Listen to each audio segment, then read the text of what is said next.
Имавме повеќе брифинзи, имавме и јавна дебата со експерти од областа на јавно-приватно партнерство. Донесена е на одлука и е у фаза на потпишување на договорот.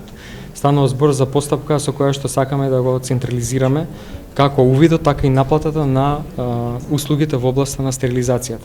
Обединуваме на едно место набавка на веш кој што ќе биде хартиен, набавка на нови инструменти за сите институции каде што се извршуваат хируршки интервенции. Да напоменам, негде се инструментите стари и повеќе од 20 години, понатаму соодветно чистење, дезинфекција на операционите сали или местата каде што се спроведуваат мали интервенции после изведувањето на интервенција и соодветно третирање на медицинскиот отпад. Сега имаме огромни трошоци кои што многу често се и дуплирани. Покрај тоа што се плаќаат редовни трошоци за стерилизација, се набавува и хартиен веш, заради тоа што вешот е навистина стар, многу често испокинат, што представува сериозен ризик по стерилноста на самата интервенција која што се изведува. На тој начин растат и болничките инфекции. Сметаме дека со набавка од едно место, со централен увид, сериозно ќе го зајакнеме капацитетот, дека ќе го сериозно подобриме квалитетот на услугата у смисла на намалување на болнички инфекции, а сето тоа на бенефит за пациентите. Кога ќе стартува овој начин? Добро, веднаш после потпишувањето на договорот ќе може да се започне со фактичка работа. Фирмата која е иста?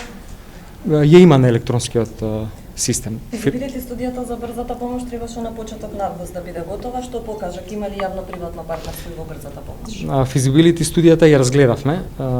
Има повеќе опции кои што ги дава, сакаме да направиме најавна дебата во кој што ќе вклучиме експерти од повеќе области.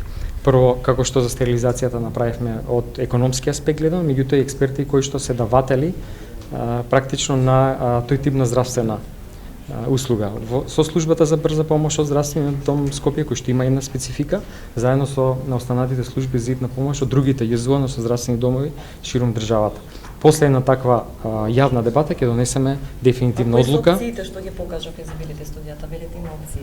Може да биде предмет на јавна на еден начин од економски гледен аспект, мислам дека може да постои логика со оглед на тоа што дефинитивно ќе се реши проблемот и со вработените во оваа служба, у смисла на доктори, медицински сестри, парамедици, кои што би ги вовеле согласно на европските стандарди, меѓутоа сакаме да видиме дали во исто време може и ние да го надградиме капацитетот до тој степен да обезбедиме еден континуум во бројот на вработени кој што е најголемиот проблем.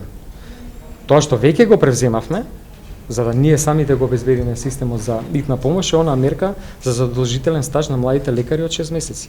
И тие се распределени во службите за hitna медицинска помош, вакциналните пунктови и патронажните сервиси. На овој начин, во континуитет, во периодот кој што следи, обезбедуваме млади доктори кои што ќе работат во оваа hitna служба, а инаку нема голем интерес за да се трајно вработени. Младите лекари сакаат да специализираат, да работат на клиниките со оглед на тоа што обезбедивме и средства парични, со оглед на тоа што стажот ќе биде на овој платен, сметам дека во смисла на кадар ова прашање ќе биде дефинитивно решено. Од друга страна, направивме анализа заедно со Светската банка за потребниот број на возила во сите служби за hitna помош во јавноздравствените институции. Таа анализа ќе ја прикажеме за време на јавната дебата. Наидовме на еден интересен податок и тоа можеме во следниот период и без разлика на оваа дебата да го споделиме, дека има доволен број на возила, па дури не се соодветно искористени.